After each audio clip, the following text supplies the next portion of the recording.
Assalamualaikum warahmatullahi wabarakatuh. Di sini saya akan mengerjakan tugas termodinamika presentasi hasil analisis melalui video tentang pemahaman prinsip operasional dan aplikasi siklus Brayton pada mesin turbopop. Yang pertama-tama, perkenalkan, nama saya Adib Alwisudi Mubarak. NIM saya adalah 2309316066919. Mata kuliah tugas ini adalah termodinamika teknik. Offering saya adalah offering A. Dosen pembimbing mata kuliah ini adalah Bapak Andika Bagus Nur Rahma Putra, SPD MPD. Yang kedua, izinkan saya mengerjakan tugas termodinamika presentasi hasil analisis melalui video ini. Prinsip kerja dari siklus Brayton. Pengertian siklus Brayton adalah dari sebagai besar mesin turbin gas. Termodinamika mesin yang digunakan dalam turbopop. Prinsip kerja siklus Brayton pada turbopop mirip dengan prinsip kerja siklus Brayton pada mesin turbin gas pada umumnya, namun dengan penambahan propeller untuk menghasilkan dorongan tambahan. Berikut adalah prinsip kerja siklus Brayton pada turbopop secara mendetail. Yang ke-1, penarikan udara. Proses ini dimulai dengan penarikan udara dari lingkungan sekitar pesawat melalui intake atau ambilan udara di bagian depan mesin. Udara ini kemudian dikompresi untuk meningkatkan tekanan sebelum memasuki ruang bakar. Yang kedua, kompresi. Kompresi adalah udara yang masuk dari intake melewati kompresor, sebuah serangkaian bilah yang diputar oleh poros mesin. Kompresor bertanggung jawab untuk meningkatkan tekanan dan temperatur udara. Proses kompresi ini meningkatkan energi udara. Yang ketiga, injeksi bahan bakar dan pembakaran. Udara yang telah terkompresi diinjeksikan dengan bahan bakar, biasanya minyak aftur atau bahan bakar jet lainnya, di dalam ruang bakar. Di dalam ruang bakar, bahan bakar tersebut dibakar oleh nyala api dari busi pemanas atau penyala yang ada di dalam mesin. Proses pembakaran ini menyebabkan gas panas yang bertekanan tinggi. Yang keempat, perluasan gas dan pemutaran.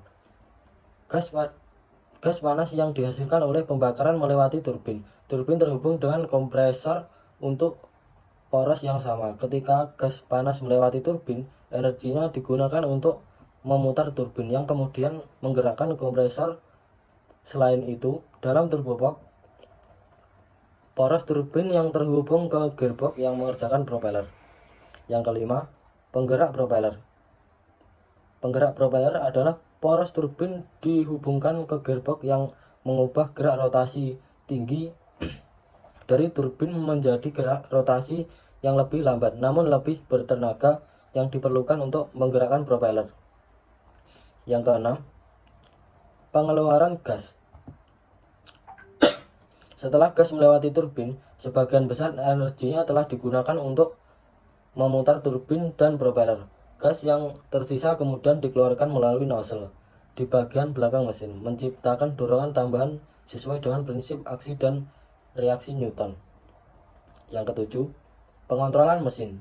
Mesin turboprop dikontrol oleh unit pengontrol mesin atau ECU, Electronic Control Unit, yang mengatur parameter seperti jumlah bahan bakar yang disemprotkan ke dalam ruang bakar, sudut bilah propeller, dan sebagainya.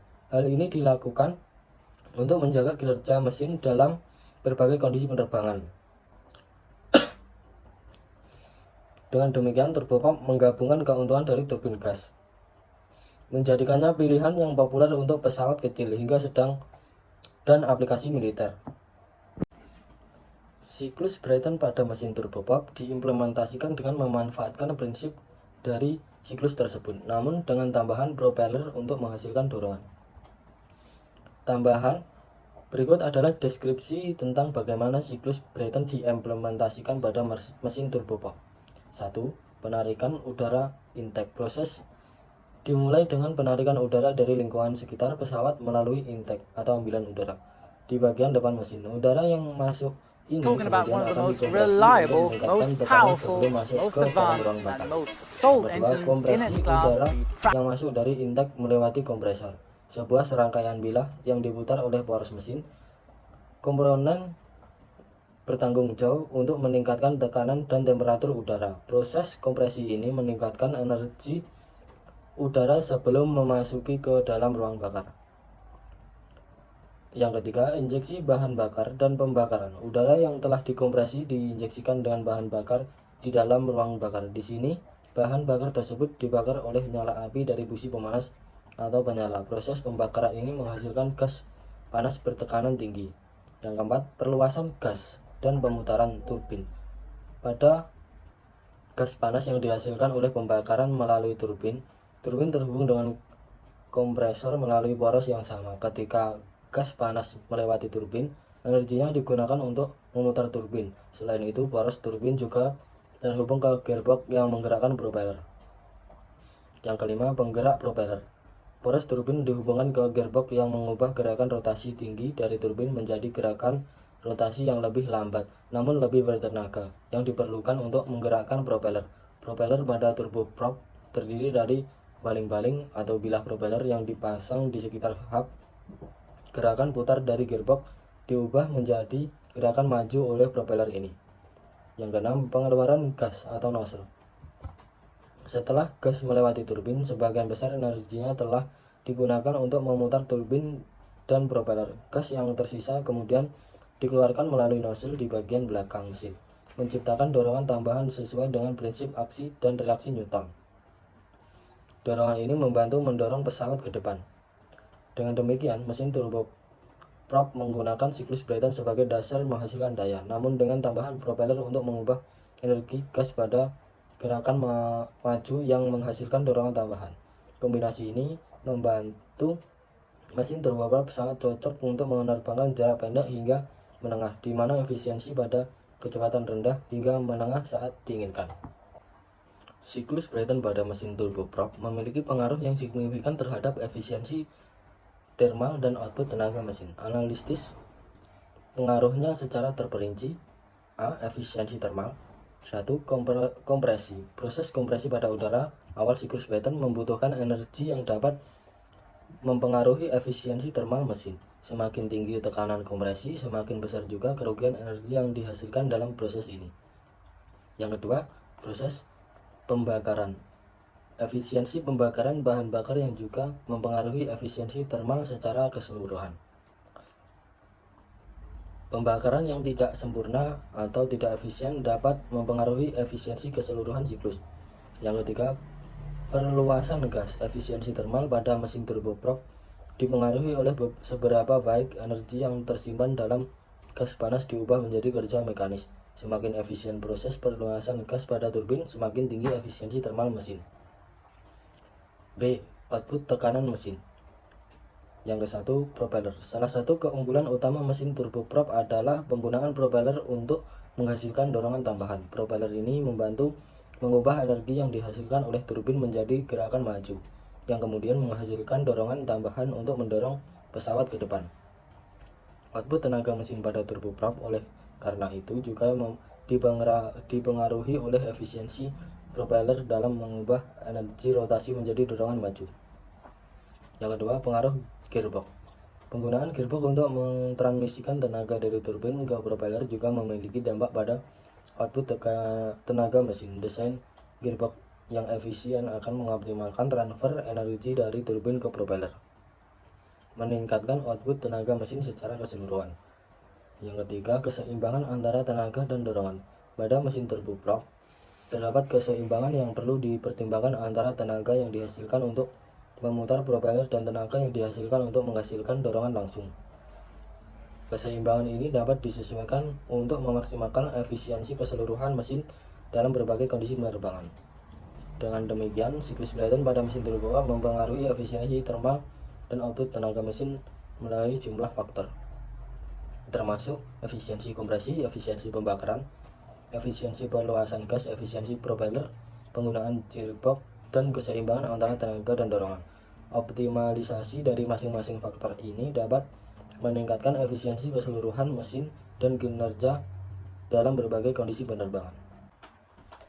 Implementasi siklus Brayton dalam berbagai konteks dan memberikan sejumlah tantangan dan keuntungan yang perlu dipertimbangkan dengan cermat.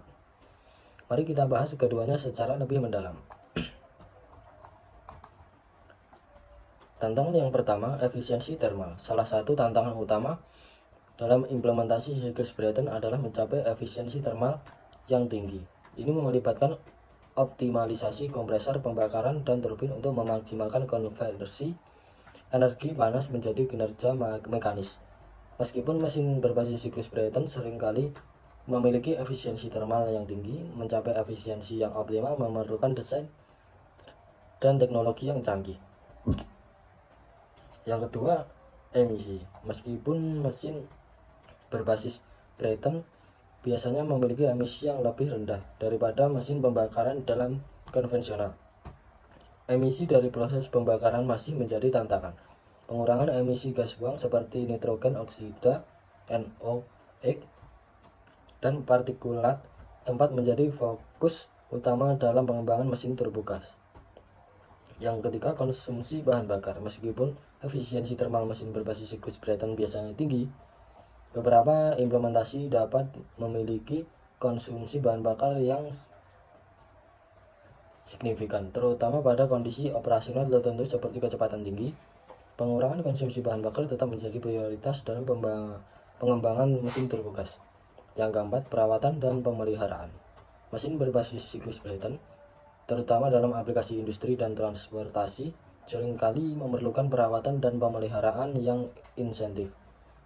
Sistem-sistem kompleks seperti kompresor, turbin, dan sistem pembakaran memerlukan pemantauan dan pemeliharaan teratur untuk menjaga kinerja dan keandalan. Keuntungannya adalah yang pertama, daya tahan tinggi. Salah satu keuntungan utama dari implementasi siklus Brayton adalah daya tinggi yang dapat dihasilkan oleh mesin berbasis siklus ini. Mesin turbogas seperti turbojet dan turboprop memiliki daya yang tinggi dibandingkan dengan mesin pembakaran konvensional, membuatnya cocok untuk berbagai aplikasi yang membutuhkan daya besar. Yang kedua, rasio daya terhadap berat yang tinggi. Mesin berbasis siklus Brayton cenderung memiliki rasio daya terhadap berat yang tinggi. Ini sangat penting dalam aplikasi aerospace dan transportasi di mana bobot adalah faktor yang sangat kritis.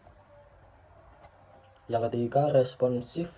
Mesin berbasis siklus Brayton, terutama turbojet, memiliki waktu responsif yang cepat, yang kemungkinan akselerasi yang cepat dan kontrol yang lebih baik. Hal ini membuat cocok untuk aplikasi yang membutuhkan respon yang instan seperti pesawat jet tempur atau kendaraan balap. Yang keempat, kemampuan supersonik. Mesin berbasis siklus Brayton memiliki potensi untuk mencapai kecepatan supersonik, yang dapat menjadi keuntungan besar dalam aplikasi militer, aerospace, dan transportasi yang membutuhkan kinerja tinggi.